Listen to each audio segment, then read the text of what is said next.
Hello everyone, स्वागत है आप सभी का हमारे यूट्यूब चैनल फिजिक्स हॉटस्पॉट में। मैं हूं अभिषेक कुमार और आज का वीडियो बिहार बोर्ड के बच्चों के लिए। वैसे बड़े बच्चे जो 2021 में बिहार बोर्ड से 12th का एग्ज़ाम देने वाले हैं, 1 फरवरी से उनका एग्ज़ाम चालू होने वाला है, ठीक है। और आज उन बच्चों के लिए ऑब्जेक्टिव क्वेश्चन को पूरी तरीके से 100% नंबर उसमें लाने के लिए आज का वीडियो है, ठीक है। तो आपको पता होगा इस बार 70 ऑब्जेक्टिव क्वेश्चन पूछे जाएंगे, जिसमें से 35 आपको 35 आपको बनाना है। और 35 में 35 कैसे सही हो, उसके लिए हमारा 101 ऑब्जेक्टिव कैप्सूल है बोर्ड एग्जाम के लिए, 101 ऑब्जेक्टिव कैप्सूल।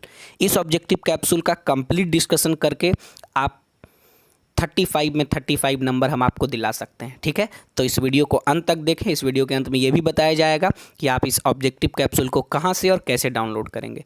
101 पॉइंट बहुत ही इंपॉर्टेंट है, ये आपको 35 में 35 नंबर दिला सकते हैं। ध्यान रखें, वीडियो को अंत तक देखें। और देखिए, सबसे पहले हम लोग बात करेंगे, इसमें जो भी पॉइंट लिखा गया वो चैप्टर वाइज लिखा गया।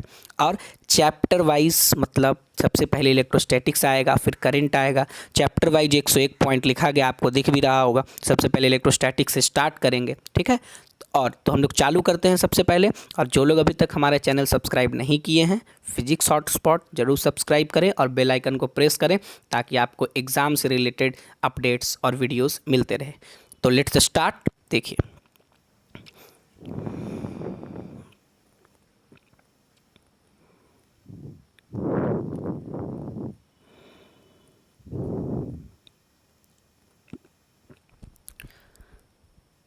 देखिए भाई, तो सबसे पहले हम लोग बात करेंगे, हमारा जो सबसे पहला पॉइंट यहाँ लिखा गया है वो है क्वांटाइजेशन ऑफ चार्ज को लेकर। किसको है? Quantization of charge. चार्ज का एक बहुत ही इंपॉर्टेंट प्रॉपर्टी होता है क्वांटाइजेशन। क्वांटाइजेशन क्या बताता है? क्वांटाइजेशन क्या बताता है चार्ज का? तो चार्ज का क्वांटाइजेशन बताता है हमको कि ये देखिए, दूसरा पॉइंट में हम बता रहे हैं, किसी भी पॉइंट पे जो चार्ज, किसी भी बॉडी पे जो चार्ज होता है वो हमेशा इंटेग्रल मल्टीपल होता है। N is a integer, integral multiple होगा बेसिक इलेक्ट्रॉनिक चार्ज ई का। और इसको डिस्कवर करने वाले जो साइंटिस्ट थे उनका नाम था मिलिकन। क्या नाम था डिस्कवर करने वाले साइंटिस्ट का भाई? तो डिस्कवर करने वाले साइंटिस्ट का नाम था मिलिकन। और उनका जो एक्सपेरिमेंट इसके लिए था वो था वाइल्ड ड्रॉप एक्सपेरिमेंट। ध्यान दीजिएगा, मिलिकन का वाइल्ड ड्रॉप एक्सपेरिमेंट। मिलिकन अपने वाइल्ड ड्रॉप एक्सपेरिमेंट से डिस्कवर किए थे कि चार्ज क्वांटाइज होता है। यानी मिलिकन के वाइल्ड ड्रॉप एक्सपेरिमेंट का 2 आउटकम है। देखिए, 2 आउटकम मतलब उसका 2 परिणाम निकल के आया। क्या परिणाम निकल के आया भाई मिलिकन वाइल्ड ड्रॉप एक्सपेरिमेंट का? तो सबसे पहला परिणाम ये निकल के आया कि किसी भी बॉडी पे चार्ज क्वांटाइज होता है, जिसको क्वांटाइजेशन ऑफ चार्ज कहते हैं। और क्या, यानी जो भी चार्ज होगा वो एन ही होगा, मतलब ई का इंटेग्रल मल्टीपल होगा। एन जो है इंटीजर नंबर है ना, पूर्ण संख्या है। तो और ई का वैल्यू 1.602 इंटू 10⁻⁻19 कूलम होता है। ये भी बताने वाले जो साइंटिस्ट थे वो मिलिकन थे। मतलब उनके एक्सपेरिमेंट से 2 चीज़ मिला। अब देखिए, तीसरा पॉइंट पे अगर आप बात करते हैं तो तीसरे पॉइंट में क्या लिखा गया है भाई? तो तीसरे पॉइंट में लिखा गया है कि एप्सिलॉन नॉट, है ना। एप्सिलॉन नॉट क्या होता है? तो कूलम्स लॉ आप बचपन में पढ़ते हैं। कूलम्स लॉ क्या होता है भाई? तो कूलम्स लॉ बचपन में पढ़ते हैं। कूलम्स लॉ होता है आप हमारा जो छठा पॉइंट है उस पर अगर आप जाइएगा ना, तो छठा पॉइंट में क्या देखिएगा कि कूलम्स लॉ जो है आप देख रहे हैं, है ना। किसी भी बॉडी पे जो फोर्स लगता है, इलेक्ट्रोस्टैटिक फोर्स, किसी भी 2 चार्ज के बीच में जो इलेक्ट्रोस्टैटिक फोर्स लगता है वो 1/4 पाई एप्सिलॉन नॉट, ये कांस्टेंट है ना, जिसको हम लोग कप्पा कांस्टेंट इलेक्ट्रोस्टैटिक, ये जो है ना, इसको कहीं कहीं कप्पा कांस्टेंट भी कहा जाता है। ये है 1/4 पाई एप्सिलॉन नॉट, है ना, Q1 Q2/r²। ठीक है, यही हम लोग कूलम्स लॉ में पढ़ते भी हैं कि F directly proportional to Q1 Q2, यानी चार्ज के प्रोडक्ट के और दूरी के स्क्वायर के इन्वर्सली प्रोपोर्शनल होता है। ठीक है, तो और वहीं पे प्रोपोर्शनलिटी का साइन हटता है तो एक कांस्टेंट आता है 1/4 पाई एप्सिलॉन नॉट। और यहाँ पे जो आप देख रहे हैं ये एक्चुअली में मिस हो गया है फॉन्ट। यहाँ पे आर कैप होगा, मतलब यूनिट वेक्टर फोर्स के डायरेक्शन में, वेक्टर फॉर्म में, तो वेक्टर लगाएंगे हम यहाँ पे। ठीक है, देखिए यहीं पे जो टर्म आया ना कांस्टेंट में, एक एप्सिलॉन नॉट, इस एप्सिलॉन नॉट को कहते हैं हम लोग, इस एप्सिलॉन नॉट को हम लोग कहते हैं परमिटिविटी ऑफ फ्री स्पेस। क्या कहते हैं इसको? Permittivity of free space. Permeability नहीं, परमिटिविटी, क्योंकि आगे जाएंगे तो एक चीज़ और देखेंगे म्यू नॉट, उसको परमिएबिलिटी कहेंगे। और इसका वैल्यू एक्सपेरिमेंट के माध्यम से बताया गया है 8.854 इंटू 10⁻⁻12, है ना। इसको शॉर्ट में 8.85 भी कहते हैं। और कूलम्ब स्क्वायर, यूनिट देखिएगा, यूनिट बहुत पूछा जाता है। कूलम्ब स्क्वायर पर न्यूटन पर मीटर स्क्वायर। ठीक है, उसके बाद एप्सिलॉन नॉट का डायमेंशन, ये कितना बार एग्जाम में पूछा गया है ये हम नहीं, आप क्वेश्चन बैंक पलट के देख सकते हैं। क्या है एप्सिलॉन नॉट का डायमेंशन भाई? m-1, m पे पावर -1 L³ टी पे पावर 4 ए स्क्वायर, है ना। ये आपका किसका डायमेंशन हो गया, एप्सिलॉन नॉट का डायमेंशन हो गया, ठीक है। उसके बाद अब देखिए एक चीज़ और पूछता है इस इक्वेशन में ना, ये फ्री स्पेस का है। अगर दो चार्ज, मान लीजिए दो चार्ज है हमारे पास, एक चार्ज है Q1 और दूसरा चार्ज है Q2, ऐसे बना रहे हैं दो पॉइंट चार्ज, एक Q1 है ना, और दूसरा चार्ज क्या है Q2। अगर ये एयर में रखा हुआ है, इसके बीच का मीडियम अगर एयर है तो ये फॉर्मूला काम करेगा। लेकिन अगर इसके बीच का मीडियम, मान लीजिए ये दोनों चार्ज के बीच का मीडियम कोई दूसरा मीडियम, वाटर है, ये कुछ और है, ये कोई दूसरा मीडियम है दोनों चार्ज के बीच में, तो फिर वहाँ पे हम लोग उस मीडियम का डाइलेक्ट्रिक कांस्टेंट या परमिटिविटी लेते हैं, मीडियम का परमिटिविटी लेते हैं, है ना, उसको सिर्फ परमिटिविटी कहेंगे। और इक्वेशन पता है क्या बनेगा, यहाँ पे जो एप्सिलॉन नॉट लिखे ना, इसके बगल में हो जाएगा एप्सिलॉन आर या फिर के, जिसको हम लोग डाइलेक्ट्रिक कांस्टेंट कह सकते हैं। तो मेटल के लिए dielectric constant of permittivity infinity होता है, ध्यान देना है।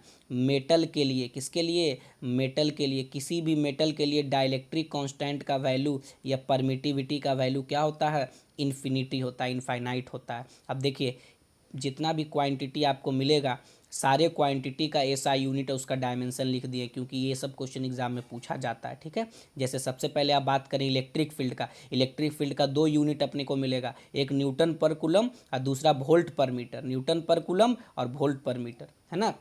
और आगे इसका डायमेंशन क्या है, mL_3A-1। उसके बाद है इलेक्ट्रिक पोटेंशियल, इलेक्ट्रिक पोटेंशियल का यूनिट होता है जूल पर कूलम, इसी को वोल्ट कहा जाता है। एक वोल्ट में, याद देख रखिएगा, एक वोल्ट में एक जूल पर कूलम होता है, ठीक है। और इलेक्ट्रिक पोटेंशियल का डायमेंशन क्या होगा, mL²T-3A-1। क्या है भाई, mL²T-3A-1, ठीक है। उसके बाद अगर आप बात करते हैं, अगला जो हमारा है, अगला क्या है भाई, कैपेसिटेंस है। अगला क्या है, कैपेसिटेंस है, ठीक है ना। तो देखिए कैपेसिटेंस पर बात करेंगे तो कैपेसिटेंस का यूनिट होता है फैराड, एफ से लिखते हैं फैराड, नॉट फैराडे, फैराड है। इसका क्या होता है डायमेंशन, m-1 L-2 T पे power 4 A square, m-1 L-2 T पे पावर 4 A स्क्वायर। इसको आप याद करेंगे, और नहीं तो फॉर्मूला याद है तो आप डेराइव भी कर सकते हैं, क्योंकि C बराबर कैप Q बराबर होता है C भी, C बराबर होगा Q बटा भी, Q मतलब चार्ज और V मतलब पोटेंशियल। पोटेंशियल का डायमेंशन देखिए हम लिखे हैं, इसको जैसे ही आप डिवाइड करिएगा आपका काम हो जाएगा। उसके बाद क्या है, देखिए उसके बाद क्या है भाई, उसके बाद है करंट डेंसिटी। तो करंट डेंसिटी होता है क्या, करंट डेंसिटी होता है electric current per unit area. क्या होता है, electric current per unit area, है ना। तो electric current per unit area करेंगे तो इलेक्ट्रिक करंट का क्या होगा आपका एम्पियर, और पर यूनिट एरिया, है ना, आई बटाए यहाँ पे मीटर स्क्वायर होगा m-2, ठीक है। तो इसका यूनिट हो गया A और ये m-2 है, मतलब ये आपका क्या है, करंट है, यहाँ पे L-2 होगा, यहाँ पे मिस्टेक है बाबू, सुधार लीजिएगा, L-2 हो जाएगा, ठीक है।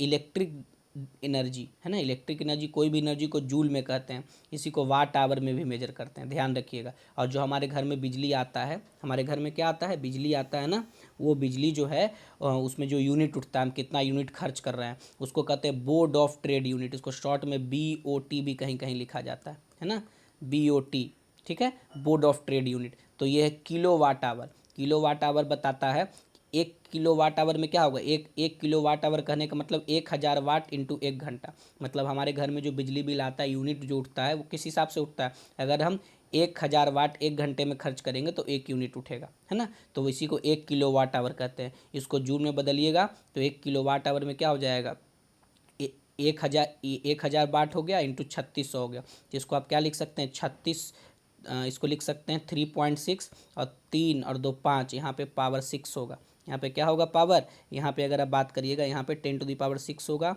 ये सब मिस्टेक्स है, शीट जो आपको मिलेगा डाउनलोड करके उसमें ये सब मिस्टेक्स नहीं रहेंगे, सब सुधर जाएगा उसमें। अभी डिस्कशन करा रहे हैं ताकि कोई भी दिक्कत आपको ना हो, ठीक है। उसके बाद है मैग्नेटिक फील्ड, मैग्नेटिक फील्ड का यूनिट क्या होता है, वेबर पर मीटर स्क्वायर, या इसी को साइंटिस्ट के नाम पे टेस्ला कहा गया। अगला है पॉइंटिंग वेक्टर, इसका यूनिट बहुत इंपॉर्टेंट है, इलेक्ट्रोमैग्नेटिक वेव टॉपिक का है, इसका यूनिट होता है वॉट पर मीटर स्क्वायर, ठीक है। अब देखिए पूरे फिजिक्स में यहाँ पे मतलब 12th के पोर्शन में जो भी इंपॉर्टेंट लॉज हैं, लॉ मतलब समझते हैं ना, तो देखिए जो भी इंपॉर्टेंट लॉ है उस पर हम चर्चा करेंगे। तो देखिए भाई सबसे पहले हम लोग देखेंगे यहाँ पे क्या देखेंगे, सबसे पहले गॉस लॉ।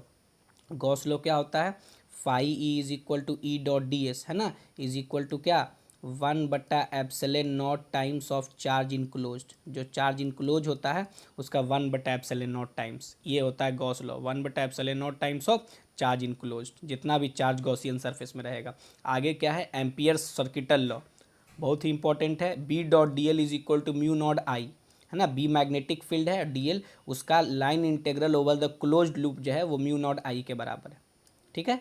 अगला जो है बायोट सेवर्ट्स लॉ है, ये बताता है हमको किसी भी मैग्नेटिक फील्ड एलिमेंट के, किसी भी करंट एलिमेंट के कारण मैग्नेटिक फील्ड, देखिए म्यू नॉट बटा 4 पाई, यहाँ देखिए इसका ये आया ना, म्यू नॉट आया। म्यू नॉट का नाम है परमिएबिलिटी। क्या नाम है म्यू नॉट का, जैसे उसका नाम था परमिटिविटी, इसका क्या नाम है भाई, परमिएबिलिटी, है ना, इसका क्या नाम है, परमिएबिलिटी, है ना, परमिएबिलिटी इसका नाम है, permeability of free space, permeability of free space इसका नाम है। ठीक है, इसका नाम है परमिएबिलिटी ऑफ फ्री स्पेस। ठीक है, देखिए तो ये हो गया हमारा परमिएबिलिटी ऑफ फ्री स्पेस। अगला जो है ओम्स लॉ, बहुत ही इंपॉर्टेंट लॉ है। इसका दो फॉर्म है, एक है माइक्रोस्कोपिक फॉर्म जो आप बचपन में भी पढ़ते हैं, क्या नाम है उसका, माइक्रोस्कोपिक फॉर्म ओम्स लॉ का, है ना। माइक्रोस्कोपिक फॉर्म्स क्या होता है, भी बराबर आई आर, भी बराबर क्या है, आई आर, ठीक है ना, ये जो है आपका भी बराबर आई आर। इसी का माइक्रोस्कोपिक फॉर्म, छोटा फॉर्म, जे बराबर सिग्मा ई, जे यहाँ पे करंट डेंसिटी है, सिग्मा आपका क्या है, सिग्मा आपका चार्ज डेंसिटी है ना, और ई है इलेक्ट्रिक फील्ड, तो जे बराबर सिग्मा ई, इसका क्या है, इसका जो है माइक्रोस्कोपिक फॉर्म है किसका, ओम्स लॉ का। आगे है टेंजेंट लॉ, बी, जहाँ पे बी मैग्नेटिक फील्ड इंडक्शन है, एच टेन थीटा के बराबर होता है, इसको हम लोग कहते हैं टेंजेंट लॉ कहते हैं। ठीक है, उसके बाद देखिए ऑप्टिक्स का है कॉचीज फार्मूला। क्या किया गया है, जो भी लॉ है ना वो सबको एक जगह लिख दिया गया है, ताकि अगर इस तरह का क्वेश्चन आपको अब मतलब ये जो पॉइंट 11 लिखा गया है यहाँ पे, इससे आप सारे लॉ को कवर कर सकते हैं। ये जो हम सर्कल कर रहे हैं ये हमारा कॉचीज लॉ है ना। कॉचीज लॉ बताता है डिस्पर्सन के कारण को, है ना, mu is equal to A plus B बटा लैम्डा स्क्वायर प्लस सी बटा लैम्डा पे पावर 4।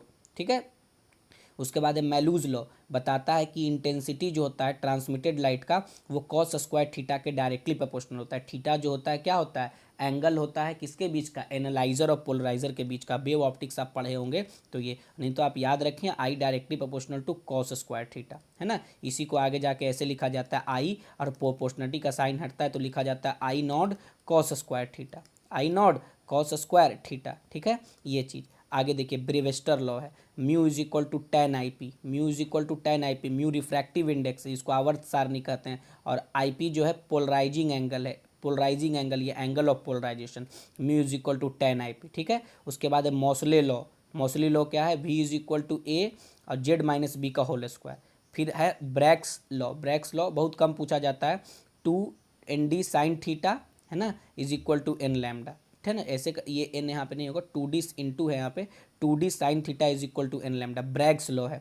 ठीक है, उसके बाद है एम्पियर्स मैक्सवेल लॉ, तो एम्पियर्स मैक्सवेल लॉ क्या है, B dot D L is equal to mu naught I, ये आई हो गया, आई जो हो गया आपका कंडक्शन करंट, ऐसे लिखा जाता है, आई कंडक्शन करंट है, और प्लस ये जो है डिस्प्लेसमेंट करंट है, आई डी मतलब डिस्प्लेसमेंट करंट, ये एम्पियर्स मैक्सवेल लॉ है।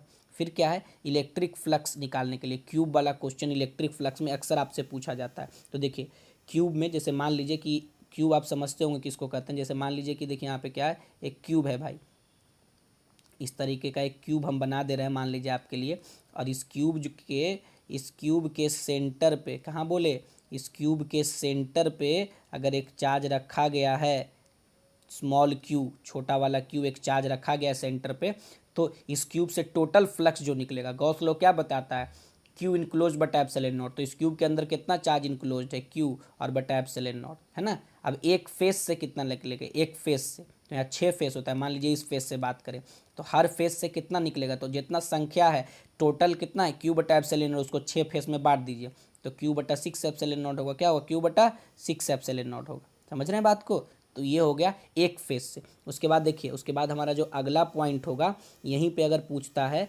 अगला, ठीक है, फेस से तो बता दिए, अगर कॉर्नर से पूछेगा तो कॉर्नर का संख्या कितना है अपने पास, आपका जितना भी क्यूब में कॉर्नर है, ठीक है, अगर, ठीक है, 8 12 जो भी है उसको जिसमें कॉर्नर से पूछे, एज से पूछे, जैसे भी पूछे आप उसको कर सकते हैं। बस टोटल फ्लक्स क्यू बटा एप्सिलॉन नॉट है, फेस से पूछा तो 6 से डिवाइड कर दिए, फिर कॉर्नर से पूछेगा, वर्टेक्स से पूछेगा, 8 से और 12 से, इसी तरीके से क्यू बटा 8 एप्सिलॉन नॉट, क्यू बटा 12 एप्सिलॉन नॉट बता सकते हैं। अब देखिए आगे क्या है कि डाइपोल पे टॉर्क कितना लगता है, यानी डाइपोल क्या होता है पता है आपको, एक ठो यहाँ रहेगा प्लस चार्ज, मान लीजिए प्लस क्यू, उतना ही माइनस चार्ज, क्या बोले, उतना ही माइनस चार्ज, ये प्लस क्यू हो गया, उतना ही माइनस चार्ज यानी माइनस क्यू, सेम मैग्नीट्यूड का चार्ज, खाली अगर छोटे दूरी पे हो, छोटा दूरी मान लीजिए दोनों के बीच का दूरी 2a है, तो यही जो सिस्टम है ना पूरा, इसको आप डाइपोल कहते हैं, क्या कहते हैं, इलेक्ट्रिक डाइपोल। तो इलेक्ट्रिक डाइपोल को कभी भी इलेक्ट्रिक फील्ड में रखते हैं तो उस पर टॉर्क लगता है, क्या होता है, टॉर्क। अब आप पूछिएगा कि टॉर्क क्या होता है, तो हम कहेंगे जैसे फोर्स बॉडी को चलाता है वैसे ही टॉर्क बॉडी को क्या करता है, घुमाता है, टॉर्क बॉडी को घुमाता है, ठीक है, बॉडी को घुमाने में टॉर्क जिम्मेवार होता है, चलाने में फोर्स। तो डाइपोल पे कितना टॉर्क लगता है भाई, क्या बोले, फोर्स का काम चलाना और टॉर्क का काम क्या हो गया, घुमाना, ठीक है। तो डाइपोल को अगर किसी इलेक्ट्रिक फील्ड में रखते हैं जो पहले से मौजूद है, तो उसमें जो आपका टॉर्क लगता है वो क्या होता है, आपका पी ई साइन थीटा, यानी इसी को हम कहते हैं पी क्रॉस ई, क्योंकि दो वेक्टर का cross product A cross B क्या होता है, ए बी साइन थीटा। तो टॉर्क का मैग्नीट्यूड कैसे निकल जाएगा, पी ई साइन थीटा से, पी क्रॉस ई। उसी तरीके से डाइपोल को एक्सटर्नल इलेक्ट्रिक फील्ड में रखेंगे तो उसका पोटेंशियल एनर्जी है ना, उसका पोटेंशियल एनर्जी होगा माइनस पी कॉस थीटा, जहाँ थीटा डाइपोल मोमेंट वेक्टर यानी पी, ये पी किसके बराबर होता है, याद रखिएगा, डाइपोल मोमेंट वेक्टर बराबर चार्ज और इंटू उसके बीच का दूरी। तो देखिए चार्ज कितना था अपने पास, क्यू, और उसके बीच का दूरी 2 लिए थे, तो डाइपोल मोमेंट किसके बराबर हो जाएगा, पी क्यू इंटू 2a। इसका डायरेक्शन किधर होता है, माइनस चार्ज से प्लस चार्ज की तरफ, ये एक वेक्टर क्वांटिटी है। उसके बाद क्या है कि डाइपोल को अगर किसी इलेक्ट्रिक फील्ड में हम घुमाना चाहते हैं किसी एंगल पे, मान लीजिए डाइपोल पहले से, मान लीजिए कि ऐसे समझिए कि इलेक्ट्रिक फील्ड ऐसे और डाइपोल रखा हुआ उसे थीटा एंगल बना के, और हम चाहते हैं उसको घुमा के ऐसे कर दें। अब वो इलेक्ट्रिक फील्ड के साथ इतना एंगल बना रहा है थीटा 2, पहले कितना बना रहा था, थीटा 1। तो आप समझ लीजिए कि डाइपोल को घुमाने में जो वर्क डन होगा वो होगा E P cos theta 1 minus cos theta 2, क्या बोले, E P cos theta 1 minus cos theta 2 work done होगा, ठीक है। उसके बाद आगे क्या है, कैपेसिटेंस। देखिए इलेक्ट्रोस्टैटिक्स में यही सब इंपॉर्टेंट पॉइंट है जिससे ऑब्जेक्टिव बनता है। फिर क्या है, capacitance of parallel plate capacitor, क्या है, capacitance of parallel plate capacitor, कि पैरेलल प्लेट कैपेसिटर का कैपेसिटी क्या होगा, है ना, क्या बताए कि पैरेलल प्लेट कैपेसिटर का कैपेसिटेंस क्या होगा। तो ये हो गया। अब है capacitance of parallel plate capacitor. तो देखिए पैरेलल प्लेट कैपेसिटर क्या होता है आपको बता देते हैं, ऐसे आप देखिए ये ऑब्जेक्टिव आपको करा रहे हैं, इसका मतलब ये नहीं है आप हम ये सोच के करा रहे हैं कि आप चैप्टर कहीं ना कहीं पढ़े होंगे, यहाँ पे समझ लीजिए रिवीजन पर्पस। अब ये पैरेलल प्लेट है, थोड़ा सीधा बनेगा, इस पे आपका इस प्लेट पे मान लीजिए प्लस चार्ज होगा, और इस प्लेट पे कैसे, इस प्लेट पे प्लस चार्ज और इस प्लेट पे कैसा चार्ज होगा, माइनस। दोनों के बीच का दूरी क्या है, डी, दोनों के बीच का दूरी क्या है भाई, डी। तो इसका जो कैपेसिटी होगा, ये कैपेसिटेंस जो कह दीजिए वो किसके बराबर होगा, ए जो है एरिया ऑफ प्लेट है, कहाँ गया, ए एप्सिलॉन नॉट तो बता ही चुके, और डी, डी जो है दोनों प्लेट के बीच का दूरी है। तो पैरेलल प्लेट कैपेसिटर का कैपेसिटेंस होगा ए एप्सिलॉन नॉट बटा डी। और ध्यान रखना है, कभी कभी कहेगा डाइलेक्ट्रिक स्लैब अगर इसके बीच में डाल दिए, ये जो है ना इसके बीच में क्या कहेगा, डाइलेक्ट्रिक स्लैब कुछ डाल दिए, माइका का शीट डाल दिए या ऑयल कुछ भी डाल दिए, तो कैपेसिटेंस बढ़ेगा कि घटेगा, है ना, कैपेसिटेंस बढ़ेगा कि घटेगा। तो डाइलेक्ट्रिक डालने के बाद जो होता है, याद रखना है कैपेसिटेंस बढ़ता है कितना गुना, के गुना, यानी अभी जो कैपेसिटेंस है ए एप्सिलॉन नॉट बटा डी है, आगे हो जाएगा के इंटू ए एप्सिलॉन नॉट बटा डी, ठीक है। और ध्यान देना है, एक ये पॉइंट बहुत इंपॉर्टेंट है कि डाइलेक्ट्रिक इंट्रोड्यूस कराने के बाद, जैसे ही डाइलेक्ट्रिक इंट्रोड्यूस कराएंगे तो उसके बीच का इलेक्ट्रिक फील्ड घटेगा, नेट इलेक्ट्रिक फील्ड घटेगा, लेकिन कैपेसिटेंस के टाइम्स बढ़ेगा, जहाँ पे के डाइलेक्ट्रिक कांस्टेंट है, और डाइलेक्ट्रिक कांस्टेंट का कोई भी यूनिट और डायमेंशन नहीं होता है। ये बहुत इंपॉर्टेंट बात है, क्या बोले, डाइलेक्ट्रिक कांस्टेंट का कोई भी यूनिट एंड डायमेंशन नहीं होता है। अब आगे देखिए 30 पॉइंट नंबर 15, इसमें क्या कहा गया है, combination of n small drops, है ना, स्मॉल ड्रॉप, हर एक छोटे ड्रॉप का कैपेसिटेंस होगा सी, उसको कंबाइन करेंगे तो जो बड़ा ड्रॉप बनेगा, मान लीजिए ऐसा ढेर सारा 1 ड्रॉप 2 ड्रॉप 3 ड्रॉप 4 ड्रॉप, ऐसा ढेर सारा ड्रॉप है, ये सब चार्ज ड्रॉप को कंबाइन करके एक बड़ा ड्रॉप बना दिए। सब छोटका वाला का रेडियस था स्मॉल आर, बड़ा वाला का रेडियस हो गया कैपिटल आर, इस पे छोटे वाले पे चार्ज था क्यू, बड़े वाले पे चार्ज हो गया कैपिटल क्यू, ठीक है। तो अगर ऐसा होता है, ठीक है, तो आप क्या करेंगे, यहाँ से ध्यान रखिएगा कि टोटल चार्ज जो होगा बड़े वाले ड्रॉप पे, फॉर न्यू ड्रॉप मतलब बड़ा वाला, न्यू मतलब क्या, बड़ा वाला ड्रॉप जो बना है उस पे जो टोटल चार्ज होगा वो टोटल चार्ज होगा एन क्यू, जहाँ पे एन नंबर ऑफ ड्रॉप है, छोटा वाला ड्रॉप है, क्यू छोटे वाले ड्रॉप पे चार्ज, टोटल कैपेसिटेंस होगा एन पे पावर 1/3 इंटू सी, है ना, यानी बड़े वाले ड्रॉप का कैपेसिटेंस, ये छोटा वाला ड्रॉप का है, ये सी छोटा वाला है, अब बड़े वाले का क्या होगा, तो एन पे पावर 1/3 इंटू सी। उसी तरीके से टोटल पोटेंशियल एन पे पावर 2/3 इंटू भी, है ना, एन पे पावर 2/3 इंटू भी, ये छोटे वाले ड्रॉप का पोटेंशियल, ये पूरा बड़े वाले ड्रॉप का। उसी तरीके से सरफेस चार्ज डेंसिटी एन पे पावर 1/3 इंटू सिग्मा, ये सिग्मा छोटे वाले ड्रॉप का और ये पूरा बड़े वाले ड्रॉप का कंबाइन करने के बाद, है ना, ध्यान दीजिएगा। अगला आप करंट में हम लोग एंट्री मारेंगे, करंट, इलेक्ट्रिक करंट आई बराबर होगा क्यू गुना फ्रीक्वेंसी, ऐसे होता है चार्ज बटा टाइम पीरियड या टाइम, तो 1 बटा टाइम पीरियड ही फ्रीक्वेंसी होता है, तो क्यू इंटू फ्रीक्वेंसी लिखा गया। करंट डेंसिटी अभी बताए थे आई बटा ए, इसीलिए इसका यूनिट होता था एम्पियर पर मीटर स्क्वायर, है ना, आई बटा ए। ठीक है, अब आगे देखिए, आगे क्या है आपका अगला पॉइंट कि जो एनर्जी जो है आपका, क्या बोले हम कि जो एनर्जी आप देख रहे हैं, है ना, देखिए अब क्या है, सेल बैटरी एक टॉपिक पढ़ना है, सेल अक्सर पूछता है, ये तो आपको 2 नंबर का भी क्वेश्चन बनाने में काम आएगा कि ईएमएफ ऑफ सेल क्या होता है। तो देखिए कहेगा ईएमएफ क्या है, तो कहेंगे ईएमएफ जो है सेल को जो हम एनर्जी देते हैं, ऊर्जा देते हैं, किस लिए, ताकि यूनिट पॉजिटिव चार्ज, 1 कूलम का चार्ज पूरे सर्किट में घुमाने के लिए जितना एनर्जी चाहिए वही सेल का ईएमएफ होता है, वही सेल का क्या होता है, ईएमएफ होता है। क्या बोले, 1 कूलम चार्ज को पूरे सर्किट में घुमाने के लिए जो हम एनर्जी चाहिए उसको, या वही सेल का, उस सेल का ईएमएफ होता है। मतलब किसी भी सेल का ईएमएफ क्या है, तो कहेंगे 1 कूलम चार्ज को प्लस 1 कूलम चार्ज को थ्रू आउट द सर्किट घुमाने के लिए जो एनर्जी देते हैं उसको हम लोग ईएमएफ ऑफ सेल कहते हैं। ठीक है, और देखिए सेल जो होता है 2 तरह का मिलेगा सर्किट में, एक चार्जिंग एक डिस्चार्जिंग। हम लोग भी अपने घर में बैटरी होता है, एक होता है चार्ज करते हैं, जब लाइन रहता है बिजली रहता है तो चार्ज करते हैं, मतलब बिजली नहीं रहता है तो डिस्चार्ज होता है। तो चार्ज होते वक्त हम उसको करंट देते हैं, है ना। चार्जिंग सेल का क्या पहचान है कि उसको करंट देंगे, उसमें करंट जाएगा। और डिस्चार्जिंग सेल देखिए पहचानने का तरीका देखिए, जैसे सबसे पहले डिस्चार्जिंग लिखा गया है, तो ये हो गया प्लस बड़ा वाला और ये छोटा वाला। तो डिस्चार्जिंग में क्या होगा, बड़े वाले से करंट निकलेगा। और चार्जिंग का बात करिएगा ना, तो देखिए चार्जिंग में क्या होगा भाई, तो चार्जिंग में होगा, मान लीजिए ये है प्लस और ये है माइनस, तो चार्जिंग वाले में बड़े वाले से करंट अंदर जाएगा, मतलब चार्ज हो रहा है, आई फॉर करंट अंदर जा रहा है। तो जो चार्जिंग सेल है उसका ईएमएफ का इक्वेशन है V माइनस आई आर, और डिस्चार्जिंग वाले का क्या है, V प्लस आई आर। ध्यान देना है ना।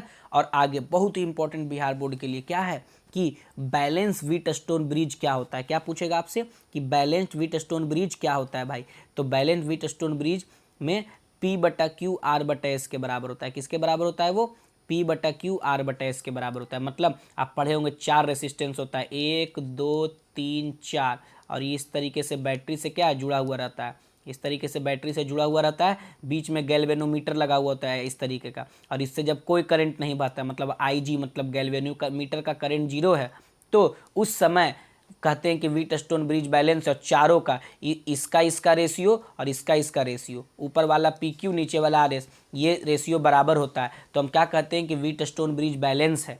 व्हीटस्टोन ब्रिज क्या है, बैलेंस है। ठीक है, उसके बाद हमारा क्या है, इलेक्ट्रिकल एनर्जी, जो अभी हम आपको निकालने के लिए बताए, जो हमारे घर में खर्च होता है किलोवाट आवर में, तो ये किलोवाट आवर में कैसे खर्च होता है, तो इसको बदल के हम लोग इस तरीके से लिखते हैं, वोल्ट 1 एम्पियर 1 घंटा में 1000, ये इस तरीके से हम लोग कैलकुलेट करते हैं कि कितना यूनिट हमारे घर में खर्च हुआ है। उसके बाद क्वेश्चन पूछा जाता है इलेक्ट्रिक फ्यूज किस चीज़ का बना हुआ होता है, बहुत पूछा जाता है, तो याद रखना है इलेक्ट्रिक फ्यूज जो होता है हमारे घर में वो टीन लीड एलॉय का बना हुआ होता है, उसमें 63% टीन होता है और 37% लीड होता है।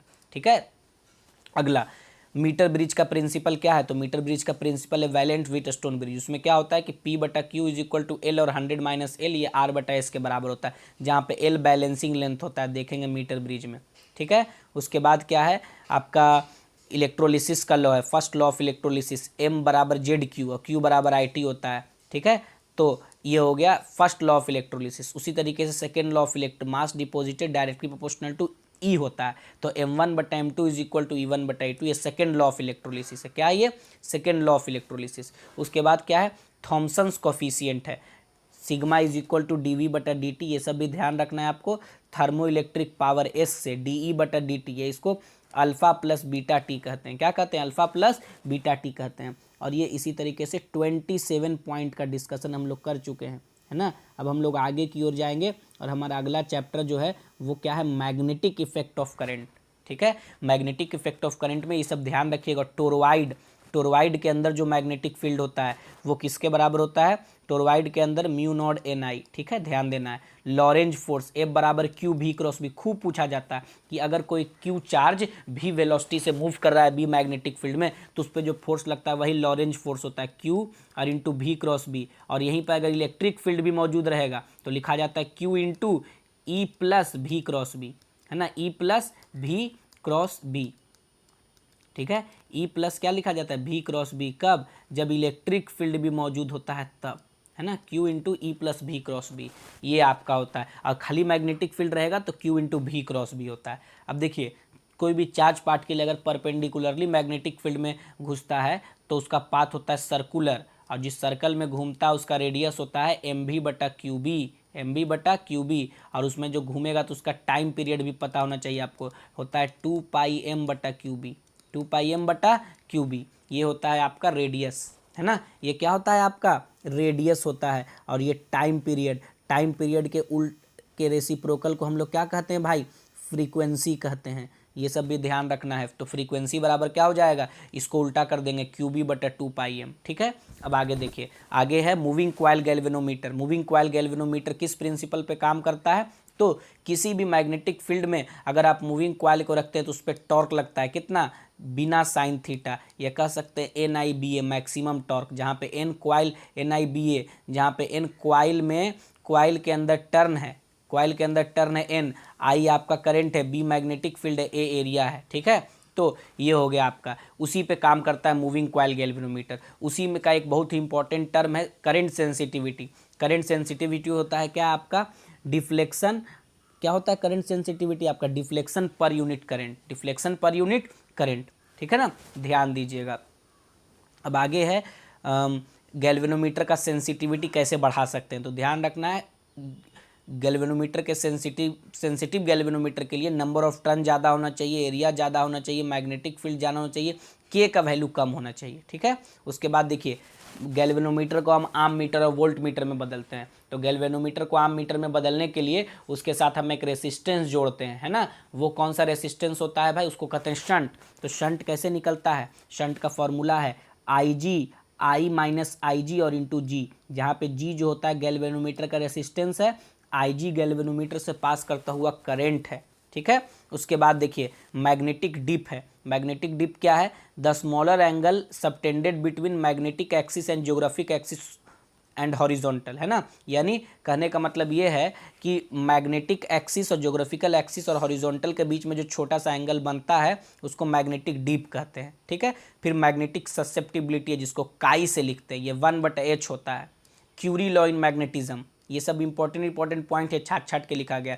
क्यूरी लॉ बताता है कि किसी भी मैग्नेट का ससेप्टिबिलिटी टेम्परेचर के इन्वर्सली प्रोपोर्शनल होता है, यानी लिखे susceptibility is inversely proportional to temperature, लिखा गया यहाँ पे। यानी कह सकते हैं कि काई एम, इसको काई पढ़ते हैं, काई एम इंटू टी का प्रोडक्ट हमेशा कांस्टेंट होता है, ये क्यूरी का लॉ है। ठीक है, फिर आगे कोएफिशिएंट ऑफ कपलिंग, किसी भी दो कॉइल का जिसका सेल्फ इंडक्टेंस का वैल्यू L1 L2 है, अगर उसको बहुत नज़दीक लाते हैं जो कोएफिशिएंट ऑफ कपलिंग होता है वो होता है K और root under M L1 L2, जहाँ पे M क्या है, कोएफिशिएंट ऑफ म्यूचुअल इंडक्शन, और L1 L2 क्या है आपका, दोनों कॉइल का अपना अपना सेल्फ इंडक्शन। ठीक है, और ये याद रखिएगा कोएफिशिएंट का वैल्यू मैक्सिमम होता है कोएक्सियल कॉइल के लिए। जैसे कोएक्सियल मतलब एक कॉइल पर ही दूसरा कॉइल बिना हुआ हो, उंड किया हुआ हो, तो उसके लिए के का वैल्यू मतलब कोएफिशिएंट ऑफ कपलिंग का वैल्यू मैक्सिमम होता है। ठीक है, के का वैल्यू मिनिमम होता है जब कॉइल राइट एंगल पे होता है। कॉइल कहाँ होता है, राइट एंगल पे। जैसे मान लीजिए एक कॉइल ऐसे रखा हुआ है ना, और दूसरा कॉइल ऐसे रखा हुआ है, तो इस समय सबसे ऐसे राइट एंगल पे 90 डिग्री पे रखा हुआ होगा मिला जुला के, तो सबसे कम होगा। ठीक है, और अब देखिए सेल्फ इंडक्टेंस पूछा जाता है अलग अलग चीज़ का। तो देखिए यहाँ पे सेल्फ इंडक्टेंस लिखा गया है, सेल्फ इंडक्टेंस किसका लिखा गया है, लॉन्ग सोलेनोइड का। तो लॉन्ग सोलेनोइड का होता है म्यू नॉड एन स्क्वायर ए बटा एल, एन बटा ये हो गया एन बटा एन स्क्वायर बटा एल, है ना, इंटू ए। तो एन है टोटल नंबर ऑफ टर्न, इसी को नंबर ऑफ टर्न पर यूनिट लेंथ में लिखना होगा ना, तो लिखेंगे mu nought n square A L. ठीक है, ये हो गया सोलेनॉइड के लिए। उसी तरीके से टोरॉइड के लिए होता है म्यू नॉट एन स्क्वायर ए और बटा 2 पाई आर, जहाँ पे आर टोरॉइड का मीन और एवरेज रेडियस है और ए जो है एरिया है उसका, ए क्या है एरिया। उसी तरीके से म्यूचुअल इंडक्टेंस होता है, म्यूचुअल इंडक्टेंस कोएक्सियल सोलेनॉइड का, मतलब ऐसा सोलेनॉइड जो सेम एक्सिस के अलॉन्ग उंड किया हुआ हो, उसका होता है म्यू नॉट N1 इंटू ए बटा एल। N1 क्या है एक क्वाइल में टर्न, N2 क्या है दूसरे क्वाइल में, दोनों एक दूसरे पे लपेटा हुआ है, तो म्यूचुअल इंडक्टेंस क्या होगा एसी के लिए। अब है हमारा एसी, अल्टरनेटिंग करंट में एंट्री मार लिए हैं। अल्टरनेटिंग करंट में क्या है भाई, आपका अल्टरनेटिंग करंट में सबसे पहले आपसे पूछता है कि I mean value half cycle के लिए, एक हाफ साइकिल के लिए वो क्या होता है 2I0 बटा पाई। कंप्लीट साइकिल के लिए पूछेगा तो याद रखिएगा कंप्लीट साइकिल के लिए एसी का एवरेज वैल्यू होता है 0। क्या होता है ध्यान रखना है कि कंप्लीट साइकिल के लिए एसी का एवरेज वैल्यू होता है 0 और हाफ साइकिल के लिए क्या होता है 2I0 बटा पाई। इसी को I0 को छोड़ दीजिए, 2 बटा पाई का वैल्यू होता है 0.637। उसी तरीके से आई मीन होता है आपका अगले हाफ साइकिल के लिए 2I0 माइनस 2I0 बटा पाई, और दोनों साइकिल फर्स्ट हाफ और नेक्स्ट हाफ को जब ऐड करिएगा तो प्लस माइनस कैंसिल कर देगा। इसीलिए कहा जाता है कि एसी के कंप्लीट साइकिल के लिए एवरेज वैल्यू जो होता है 0 होता है। फिर देखिए आगे है, आगे है हमारा वी आर एम एस होता है V0/√2, यानी V0 जहाँ पे क्या है पीक करंट, इसको कहते हैं 0। इसी तरीके से I/RMS भी I0/√2 होगा, I/RMS भी क्या होगा भाई I0/√2 होगा, ध्यान दीजिएगा। अब देखिए डीसी मतलब समझते हैं ना क्या होता है डायरेक्ट करंट, और एसी मतलब होता है अल्टरनेटिंग करंट। तो डीसी के लिए क्या होता है, डीसी का फ्रीक्वेंसी 0 होता है, ध्यान बहुत ही इंपॉर्टेंट है। डीसी का जो फ्रीक्वेंसी होता है वो 0 होता है, एसी का फ्रीक्वेंसी 0 नहीं होता है, डीसी का फ्रीक्वेंसी क्या होता है 0 होता है। तो डीसी का फ्रीक्वेंसी 0 होता है, तो इसीलिए डीसी के लिए एक्सेल का वैल्यू, एक्सेल जो है आपका क्या है, एक्सेल आपका इंडक्टिव रिएक्टेंस है, ये ओमेगा एल होता है। तो इसका न्यू 0 है तो ओमेगा भी 0 होगा, तो एक्सेल डीसी के लिए 0 होता है। ओमेगा सी ये बड़ा इंपॉर्टेंट है, देखिए ओमेगा 0 है डीसी के लिए तो एक्सेल 0 है, क्योंकि एक्सेल बराबर ओमेगा एल होता है। और ओमेगा 0 है तो एक्सी का वैल्यू होता है 1 बटा ओमेगा सी, तो 0, तो समथिंग बटा 0 होता है इन्फिनिटी। इसीलिए डीसी के लिए जो आपका एक्सी का वैल्यू होता है वो इन्फिनिटी होता है। एसी के लिए क्या होता है एक्सेल बराबर ओमेगा एल, वही 2 pi nu into L. AC के लिए कभी भी फ्रीक्वेंसी 0 नहीं होगा। एक्सी क्या होगा 1 बटा ओमेगा सी, यहाँ भी वही लिखा हुआ है, तो 2 पाई न्यू इंटू सी। तो कभी कभी पूछ देता है एक्सेल और एक्सी का वैल्यू, बच्चा एसी में पढ़ के जाता है और उसको डीसी में पता नहीं होता है, तो एसी डीसी दोनों का बात बता दी। अब आगे देखिए, आगे जैसे ही आप बढ़िएगा तो आगे आएगा जो जेड होता है, ये इम्पेडेंस है, ये जो देख रहे हैं ना इसको हम इम्पेडेंस कहते हैं। ये जो फॉर्मूला आप देख रहे हैं यहाँ पे, ये इम्पेडेंस का फॉर्मूला है। ये होता है जेड, क्या होता है ये Z is equal to √R² plus X L square, √R² plus X L square, ठीक है। उसके बाद एसी में होता है पावर फैक्टर, क्या होता है एसी में भाई पावर फैक्टर होता है एसी में। तो पावर फैक्टर क्या होता है एसी में, तो पावर फैक्टर होता है cos थीटा या cos फाई, जो करंट और वोल्टेज का फेज डिफरेंस है वो R/Z होता है, जहाँ पे R रेसिस्टेंस है और Z इम्पेडेंस है जो हम यहाँ बताए हैं, ठीक है। अगर R सर्किट है तो आर सर्किट में करंट और वोल्टेज एक ही डायरेक्शन में होता है, मतलब आप ऐसे समझिए ना कि आर सर्किट में करंट और वोल्टेज का बात करेगा तो ये हो गया आई और ये क्या हो गया भी, तो करंट और वोल्टेज एक ही दिशा में है, मतलब cos थीटा का वैल्यू जो है थीटा 0 है तो cos थीटा 1 होता है। इसीलिए आर सर्किट के लिए, रेसिस्टिव सर्किट के लिए याद रखिएगा बहुत ही इंपॉर्टेंट है, रेसिस्टिव सर्किट के लिए पावर फैक्टर होता है 1, कितना होता है 1। एल सर्किट के लिए मतलब इंडक्टिव सर्किट के लिए, और सी मतलब कैपेसिटिव सर्किट के लिए जो cos थीटा होता है वो होता है 0। इसीलिए उसके करंट को कहा जाता है आइडल करंट या वॉटलेस करंट, क्योंकि वहाँ पे क्या होता है कि करंट, यानी समझ लीजिए ना कि अगर सर्किट का वोल्टेज इधर चल रहा है तो करंट परपेंडिकुलर डायरेक्शन में चलेगा, यानी आई ऐसे होगा, परपेंडिकुलर लाइन सीधा बनाएंगे है ना, तो उसके लिए cos थीटा 0 होता है। उसके बाद पूछता है कि एसी सर्किट में रेजोनेंस का क्या मतलब होता है, तो रेजोनेंस वो कंडीशन है जिसमें सबसे ज़्यादा करंट फ्लो करता है, maximum flow of current and minimum क्या अपोजिशन। तो कहते हैं कि उस समय क्या हो रहा है रेजोनेंस हो रहा है, ध्यान देना है। रेजोनेंस का मतलब होगा, रेजोनेंस पूछेगा तो रेजोनेंस का कंडीशन है आई मतलब करंट मैक्सिमम, जेड मतलब इम्पेडेंस मिनिमम, यानी जेड आर के बराबर हो जाता है उस समय, ठीक है। एलसीआर सर्किट में जब रेजोनेंस होगा, देखिए कंडीशन लिखा गया, एक्सी एक्सएल के बराबर हो जाएगा, वीएल माइनस वीसी वीआर के बराबर हो जाएगा, है ना, यानी वीएल और वीसी बराबर हो जाएगा वहाँ पे, ठीक है। VL माइनस VC आपका क्या हो जाएगा, VL माइनस VC को आप कह दीजिए यहाँ से 0 कह दीजिए, VR नहीं है, क्या होगा 0। तो VL बराबर भी तो नेट वोल्टेज जो होगा वो R के बराबर VR के बराबर हो जाएगा, यानी जो भी वोल्टेज रहेगा वो रेसिस्टर के क्रॉस मिलेगा। ठीक है, उसके बाद क्या है, ये है आपका ये रेजोनेंट फ्रीक्वेंसी है। XL XC के बराबर हो तो XL बराबर होता है ओमेगा L और XC बराबर होता है 1/ओमेगा C। तो ओमेगा स्क्वायर बराबर क्या हो जाएगा 1/LC। तो ओमेगा बराबर हो जाएगा 1/√LC। तो ओमेगा बराबर होता है 2 पाई न्यू। तो न्यू इज इक्वल टू क्या हो जाएगा 1/2 पाई √LC। ठीक है, और Z बराबर R हो जाएगा। ये 45 नंबर में लिखा गया नहीं, कभी भी ऑब्जेक्टिव बना सकता है। क्या बना सकता है कि ये सब रेजोनेंस का कंडीशन है, VL माइनस VC 0 हो जाएगा। ठीक है, V बराबर VR हो जाएगा। ठीक है, ये सब ध्यान दीजिएगा।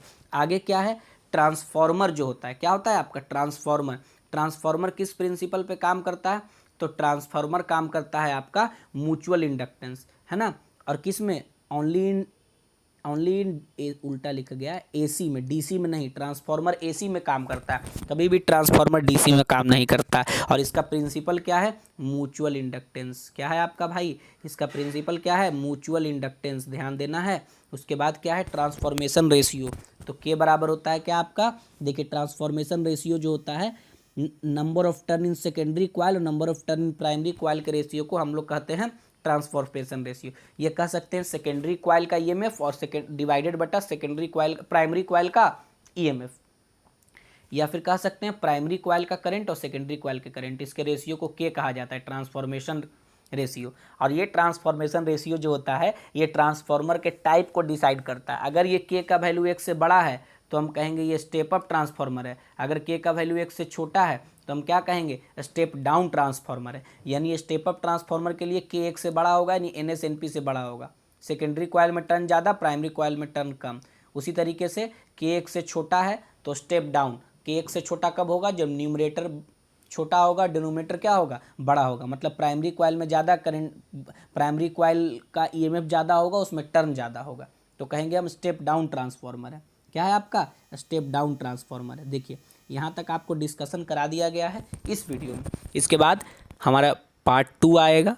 उस पार्ट 2 में जो है आप क्या कर सकते हैं, इस पूरे शीट को डाउनलोड कर सकते हैं और 48 से लेके 101 पॉइंट तक आप क्या कर सकते हैं, डिस्कस कराएंगे हम उसमें, फिर वहाँ पे हम लोग पढ़ेंगे। बाकी हमारा वीडियो कैसा लगा ये ज़रूर बताएं और चैनल को सब्सक्राइब करें। मिलते हैं इस वीडियो के पार्ट 2 में, जिसमें हम लोग पॉइंट नंबर 48 से 101 तक डिस्कशन कराएंगे। अब सिर्फ ऑप्टिक्स और मॉडर्न फिजिक्स ही रह गया है। ठीक है, थैंक यू सो मच हमारा चैनल पर बने रहने के लिए और हमारे वीडियोज़ को देखते रहें। Till then goodbye, Tata.